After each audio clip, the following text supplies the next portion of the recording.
how do you guys handle your finances? Do you have separate finances, Kristen, where you have your own account and Bart's got his, Davi? What do you guys do? Yeah, we don't have a joint account. No. We have a joint savings account, but we both have our own checking and savings separately. There you go. And like he takes care of bills, I take care of some bills, and then at the end of the month we sit down and split it all. I'm a fan of separate. Yeah. I am a fan of separate. Kaylee here's having a problem with his pregnant wife, so let's tread lightly. Which I never do, apparently. That adjective is important, I feel, for this story. Kaylee is one of our producers. As far as our finances go, I'm like Kristen Davi. She's got her own checking and savings. I've got my own checking and savings. I'm really good at saving and putting away money, but she's on my accounts. So, like, I mean, it's not like she doesn't have access to my stuff. Same thing with us, too. And if she ever needs, like, she has a tight month for whatever reason because she has, fix a car. I mean, I give her money, whatever you need, to help out with. So does she have, so is the process, just so I have context, is the process here, if she doesn't make as much cash as she usually does for the month, she comes to you and asks for money? She doesn't even have to. She'll just express that things are tight, and because I know what she's got going on. And so if things are tight, I'll say, what do you need? And if I got it, I give it to her. And is she bold about saying, you know what, $250 would be great? She doesn't even have to. I mean, I'll say, will $300 work? Will that get you through the week? I don't want her to feel like she doesn't have any money because we do have money. Yeah. So it's, but the reason we do that is I actually am very meticulous with where my money comes and goes. And I actually track it on an app. And I've like done it so long now, it's almost automatic. And she doesn't. So you see things coming in, you see them coming out, you get notifications on your graph, and it can tell me what I made, what went out, what it was for. Where she won't do that. And I'm not going to try to manage and budget her money. That's just near impossible to do. It's hard to do that. Hell yeah. Because sometimes you just spend and then you forget how much you spend. Exactly. Where I'm tracking it. So which brings me to my point. So here today, there is a bit of a ladies tension. And gentlemen of the jury, here today, if you thought it was cold last night, my bedroom was like the Arctic. It was like frostbite, okay? So for the last week, I have been eyeing something that I need for business. And this piece of business is I need a vocal booth. I do a lot of voiceover. I have an expanding voiceover career, side business, whatever you want to call it, where I am recording at my house daily. If you guys have ever been watching TV and heard the voice to the Home Depot commercials, that's not Kaylee. That's some of not his work. That's his biggest competitor in the market. Yes, Josh Lucas. I do take business from him. He knows him by name. You're going down. You're going down, Josh. One day, son. Josh Lucas, the other scruffy guy. Yeah, I'm calling you out.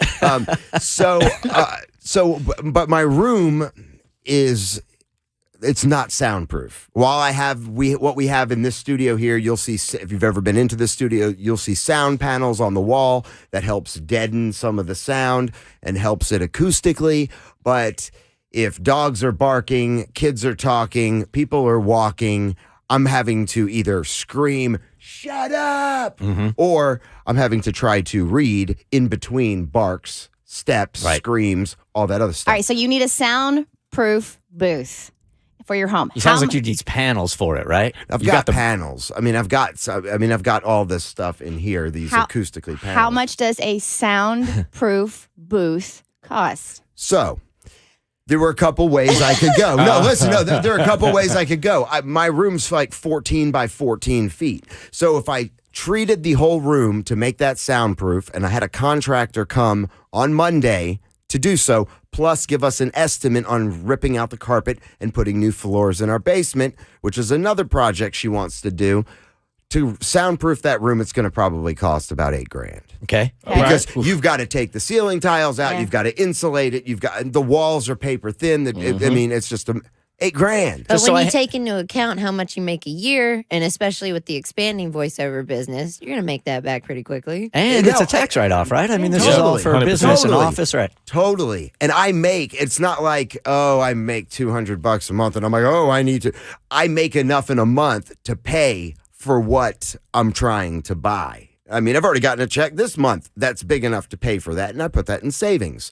So it's just gotten to the point where I'm like, I'm losing money because I actually have one company that I work with that constantly sends stuff back and be like, there's a low frequency noise in the background because they're dissecting it in their earphones. And I'm like, I can't do it. I know how that go. Yeah. It's so frustrating. Would it cost you less to get rid of some of the noise distractions? So give the kids up, give the dogs up, get the TVs out of the house. Yeah, as long as someone doesn't honk or, cars get the outside. dogs barking outside. You get rid of the kids, you're eliminating budget, man. Good point.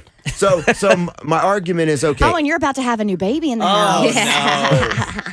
Yes. Okay. I just all of a sudden that kind of light went off, and I'm like, oh yeah, newborns. You can't really tell a newborn to hush. No, it's hard to tell a 3 and a 7-year-old's a hush too. Or a pregnant woman. Yeah. When she's yelling at all of them. So the other option is a vocal booth. Now they make these booths that Is it kind of like a phone booth? Yeah, or like an auditorial. They'll do audio testing for hearing in them sometimes. Oh, they're okay. And so you know what I'm talking You about. can't right? even hear yourself breathing these things, man. Yeah, you're shut off to the world. I mean, there could be chaos, zombies running around eating. No one would ever hear anything. You'd be in there. You'd go, what happened? So, did you just equate your kids to zombies? if they could turn into zombies. This became The Walking Dead. Yeah, pretty much. So I priced those out. Those can be pricey, but one, if I do this to the house and I move, I will never get that soundproof room. Will probably be worth nothing to the next buyer. Yeah, you're not getting any equity in that. No, the booth I can take with me. So maybe you could sell the house to that Josh guy you were talking about. Enough about Josh. You can certainly afford it. He's killing it out there. I do have to admit, Josh Lucas does have a bigger IMDb page than me, okay? Anyway, go on. But I'm coming for you. So I found one, and it's a 6x6, which is a good size one, and I think the guy is kind of hurting for some money. So I can get it for like $2,200. Okay. Oh, I thought you were about to say 22,000. Yeah. All right. $2,200. So where's the argument? Exactly. My wife's like, that's something that we don't need right now. And I'm like, I've been talking about this issue for a year. I mean, it's not like I haven't been patient with it. And so I'm to the point where I'm like, okay, this booth new would cost me $8,000. $2,200. He's 2 hours away. I can pick it up this weekend. Why aren't you just pulling a Kaylee and doing what you always do? Well, he does it and then he apologizes. Yeah. Sneaking into the house while she's using her Peloton. She won't even notice she's doing That's squats. what happened with the she might have to kick me off the Peloton. Now this sounds glorious. This doesn't sound like we're getting both sides of a story here, because this sounds so reasonable. Yeah. That what would your wife be saying if she was on? So I didn't just hit her with this all of a sudden. I've been planting the seed for a week. I'm like, I found this booth. We need it. I need it. For these reasons. No, you were right. We need it. If it's if it's family expenses. It's going to bring more money into the house. You guys do need it. Yeah, but I don't know if she's thinking logically or probably not. You better tread carefully. So when we have, and I think, in her own defense, we had the contractor who came out to give me these prices and also gave us these floor prices. We want to redo the floors in the basement. She's like, well, that has to be done first. And I'm like, why? What's her reasoning for that? Because that's what she wants done first, I guess. I don't know, which is going to make it even worse, because if I rip the carpet out and I put in flooring, that's just going to cause more echo and more sound issues. And she's like, we're about to have a kid. We don't need this right now. And I'm like, last night, finally, I was like, you know what? I'm buying it.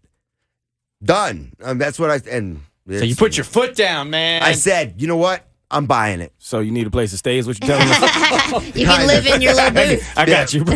So are you supposed to buy it this weekend? I mean, I don't have to pick it up this weekend. I could probably give the guy a deposit and I can, pick it up in a week and a half if I wanted. But she's in mama mode. She's nesting. She's thinking about the baby. She's thinking about those expenses. And I'm not draining my save. I mean, yeah, it's $2,200, but it's not It's not going to break me. Couldn't you sell the tuk-tuk to pay for it? I mean, I don't know. Oopsie. Dang it.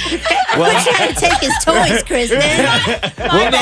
We'll know immediately on Monday if you bought it or not when we come in here. If there is a sleeping bag in here and you were sleeping in it all night, we'll know Monday morning if you bought it or not. Yeah, Good luck this weekend. Yeah, thank you for that. he's like my grandfather when he was upset at my grandmother. Thank you.